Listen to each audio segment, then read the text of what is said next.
do with any future DLC expansions for their next games. Imagine if the first time you booted up Tag 1, you were greeted with an option to go over the skills you learned in the base game months ago. Stage 1 has you dash backwards to avoid a Baron attacking you. Stage 2 challenges you to kill 3 Cacodemons using sticky bombs, break 3 Arachnotron cannons with the precision bolt, and break 4 Makubus cannons with the ballista. Stage 3 makes you burn groups of fodder enemies with a flame belch and blow them up with a rocket. Stage 4 makes you toss a grenade to set up a blood punch on a cyber Makubus and an ice bomb blood punch on the Doom Hunter. Stage 5 makes you meat hook onto an imp and then jump onto a stack of boxes. Stage 6 shows you the benefits of weapon swapping by having you shoot a Cacodemon with a ballista and then immediately switch to the super shotgun to go in for the meat hook kill. And then you rotate between killing an enemy on the left with the precision bolt and an enemy on the right with the rocket launcher, 5 on each side in 10 seconds, and so on and so on. Something like this would have been monumentally helpful to players who were returning from a long period away from playing the game. It should have been there. Those user scores would be much higher. But hey, lessons learned. And they tried to implement a simplified version of this when Tag 2 came out. The game now features a welcome video that shows footage of someone using multiple equipment types together and just generally playing smart. I'm glad it's there, but it only helps a fraction of the people it needs to. Because, as Hugo said, it's not about figuring out what to do, it's about mastering it. Well, you can't master anything if you don't remember it, or if you never really learned it to begin with. And I expect the next games will be better about this. But this was not the end of the difficulty discussion surrounding Doom Eternal. Much crazier things were on the way.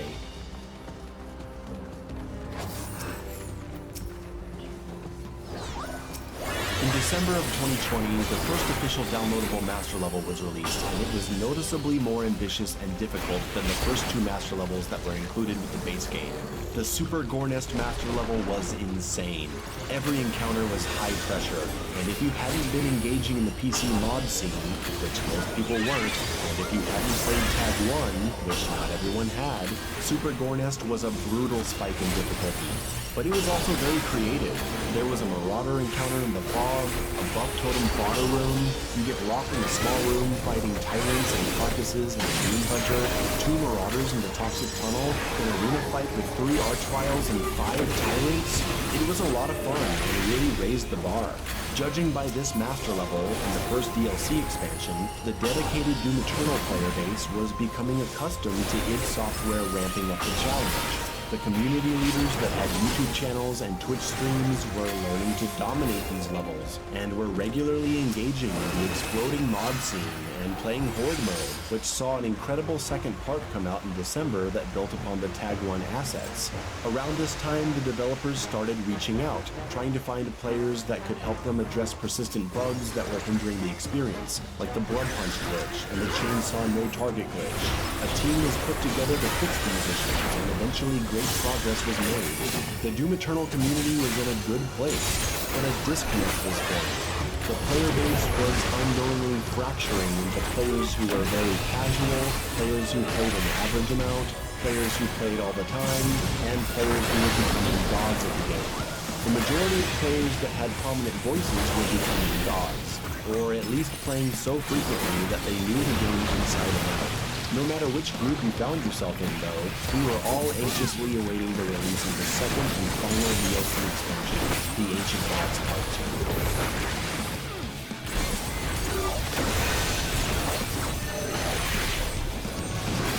In the weeks leading up to the release of Tag 2, director Hugo Martin and Bethesda community manager Joshua Boyle were doing streams where they would periodically mention what they were working on for the new DLC. They revealed new demons like the Screecher, who would explode and buff all surrounding enemies if killed, and the Stone Imp, which was weak to the full auto shotgun. They talked up the new Armored Baron that had a breakable weak point and armor weak to the plasma rifle, and they really talked up the final boss, which they said was shaping up to be the best boss fight in all of Doom Eternal. The levels of hype were absurd. The trailer came out announcing Tag 2 would be available on March 18th, almost exactly 1 year after Doom Eternal's launch. Leading up to the trailer, there was some doubt about when Tag 2 would come out. There hadn't been any word about a release date, and since both DLCs were included in the Year 1 pass, there was the question of whether or not that actually meant it had to come out before the 1-year anniversary.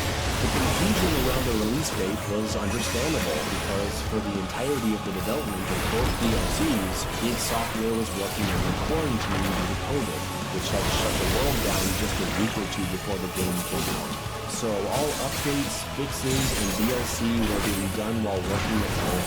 It's a nightmare situation for many working in game design. It severely affects their ability to test things, ideas get approved without being fully fleshed out, and supervisors can't simply sit down and try something out. They have to be sent an updated build of the game every time. Doom Eternal's current state would certainly be different if COVID hadn't happened. We would probably have a lot more master levels, and the DLCs would be even grander experiences. This absolutely has to be kept in mind when discussing aspects of DLC that turned out disappointing or buggy. We will never know what Tag 2 could have been if id Software hadn't had their hundreds of employees quarantined and working from home. The fact that they were able to get 2 DLC expansions out at the size they were, regardless of how you feel about them, is astounding. So Tag 2 came out, and the reaction from the hardcore player base and community leaders was not positive. In some cases, it was hostile and incoherent. I myself am responsible for some of that. My third playthrough was done on stream, and I found myself furious. As the weekend rolled around, the Steam scores reflected the discontent from the dedicated players, and one by one, prominent Doom Eternal YouTube channels were uploading videos with varying degrees of negativity. Not every single prominent voice in the community was expressing disapproval of the new DLC, but it certainly appeared to be a lot. The Doom Eternal community was in full backlash mode, and there was harassment.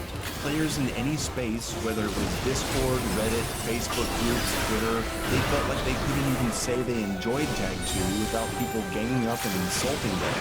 And there are plenty of people who like Tag 2. It was awful to see that just saying you had fun with it ended up inviting ridicule.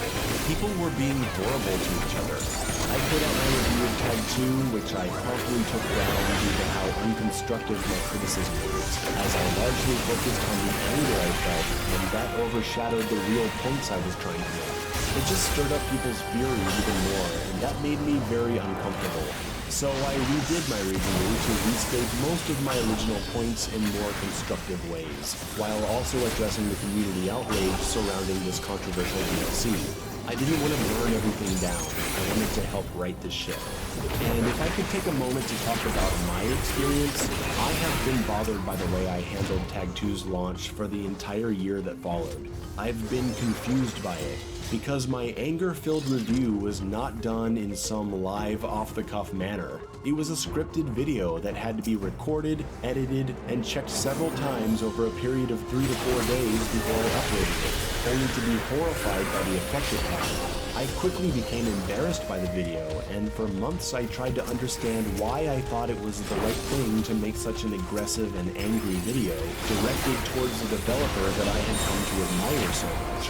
Why was I yelling at and insulting the people who I really just wanted to understand me and help make things better? It was like we collectively went blind for a few days. It was really weird. That's why I wanted to make this video, because the emotional reaction to Tag 2 doesn't make sense on the surface. I needed to take a look at myself, at other players, at the developers and their thought process, and figure out why everyone lost their fucking minds. So what the fuck happened? The days following the release of Tag 2 saw a community in total disarray, complaining mostly about the lack of difficulty. Several arena fights felt too tame, large parts of levels felt kinda empty, the arenas all kinda had a samey feel to them. Some new enemies weren't popular with everyone, but that happened in Tag 1 with the Spirit and Bloodmaker, and there's enemies in the base game that some people hate, so I don't think that's entirely no. There's all kinds of things you can criticize, but 2 large factors were the final boss fight and the addition of the Sentinel. So buckle up everybody, because we gotta take a deep look into the issues with those 2 things specifically.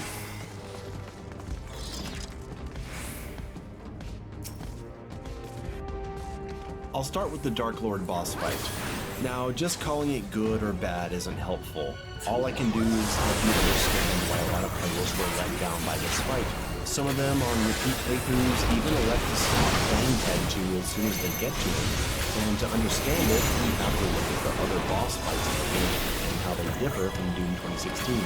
The fun of Doom 2016 was dealing with loads of demons at a time, but boss fights followed an old-school 90s 1v1 format in circular spaces. So boss fights kind of felt like you were playing a different game. There was nowhere to go, no verticality except for the pillars in the final boss, and there were no other enemies to deal with. You're just focusing on a big bullet sponge and learning to attack them. I'm not calling them bad, I'm just saying they don't capitalize on the strengths of Doom 2016's combat game. When designing Eternal's boss fights, they decided to include other demons, so it didn't feel like a switch to 1v1. It keeps boss fights very active, engaging in the combat loop while focusing on a big bad guy. And the boss fights ask you to engage in multiple mechanics that the game wants you to be learning as you play. The Doom Hunter has a weapon-specific weakness to the plasma rifle, and takes extra damage from blood punches, which encourages grenade setups, and now ice bomb setups ever since they updated the fight to allow you to use it. The arenas contain many platforming opportunities, which plays well into the newly picked up super shotgun with the meat hook that lets you fly around, while carcasses, gargoyles, and cowboys constantly get in your way. The first encounter with the Marauder acts as a mini-boss fight, checking your mastery of movement, spatial awareness, timing, and weapon combos during stun opportunities. The Gladiator pushes hard on quick reaction time to his flashing attack, fast navigation to stay at a safe distance and gather resources, strong defensive tactics, and increasing damage output in the second phase. The Con Maker fight emphasizes long-distance accuracy, air mobility, hitting enemy weak points to refill resources, meat hook mobility to hit blood punches during windows of vulnerability, dodging dangerous projectiles, and smart navigation of platforms. The Icon of Sin fight has a huge emphasis on arena awareness and movement using platforms, jump pads, and portals. You're dealing with heavy and super heavy demons, using the Crucible to reduce enemy pressure, dodging devastating melee attacks and projectiles, and dealing focused long-term damage during moments when you're not being defensive. The Seraphim fight from Tag 1 requires fast aiming and long-distance precision, enemy prioritization as you're fighting possessed demons and blood makers that can destroy you with their debuffing projectiles, defensive space control while zapping spirits, resource management so you have enough plasma to kill spirits, advanced mobility using various heights of platforms and several portals, a platforming section with rotating hazards and scanning lasers while cacodemons spawn in, and quick weapon combos to eliminate rolling eyeball hazards. Every boss fight has some kind of combination of important aspects of the core gameplay experience that Doom Eternal offers, and as the game goes on, the boss fights push harder and harder on what it expects you to learn. In the case of the Seraphim fight, the AI is actually quite simple. The Seraphim just teleports around and shoots projectiles at you. It's nothing special. What makes the fight work is everything that supports it. He and all the other things you're dealing with create an appropriate Doom Eternal fight because you're engaging in so many things the game wants you to have been focusing on, just leaning more towards Tag 1's overall emphasis on accuracy, movement, and dealing with spirits.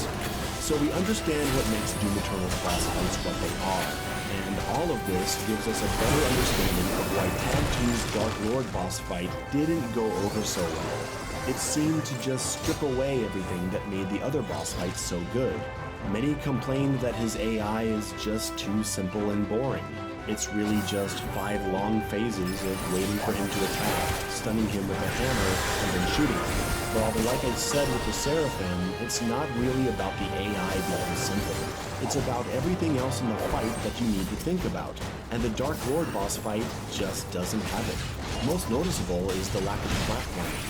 The entire fight is in an overly flat space.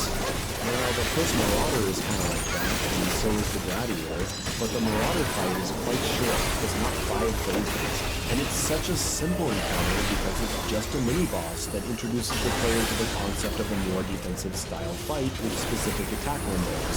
It didn't need to be more complex. And the Gladiator only has one phase where you're interrupting him in a short window, and then he goes crazy and summons in heavy support demons. He controls so much space and can hop around so suddenly that a flat basic arena works well for the fight.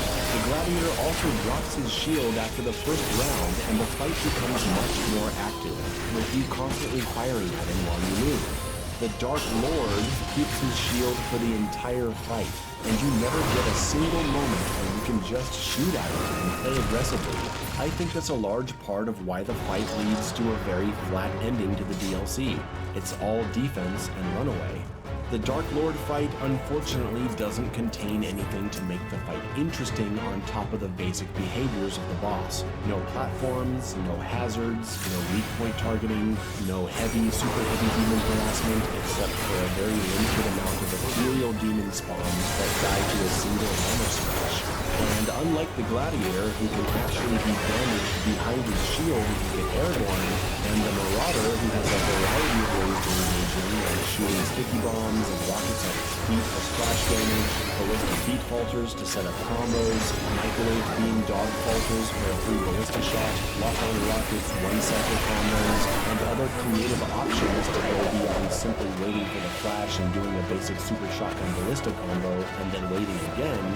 The Dark Lord fight seems to be designed to have one specific way to engage him for all 5 phases, which is to get close to him, wait for him to attack, which he frustratingly doesn't do for long periods of time, interrupt him, stun him with the hammer, and shoot.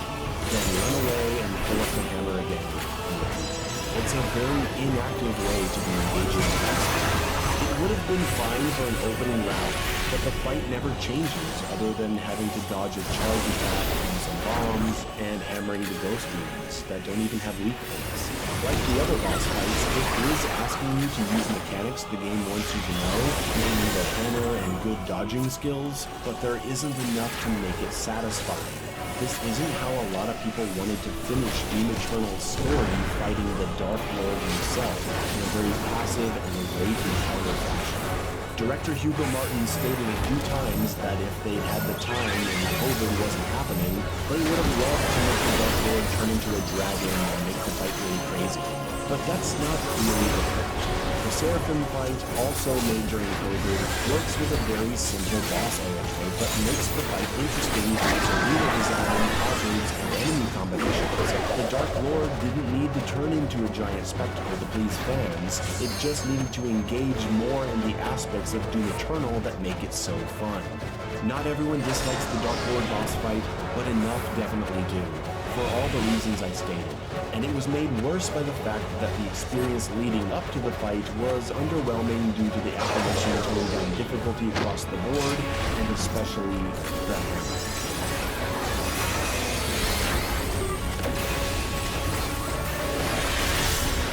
The Sentinel Hammer is awesome, but it's also a busted weapon.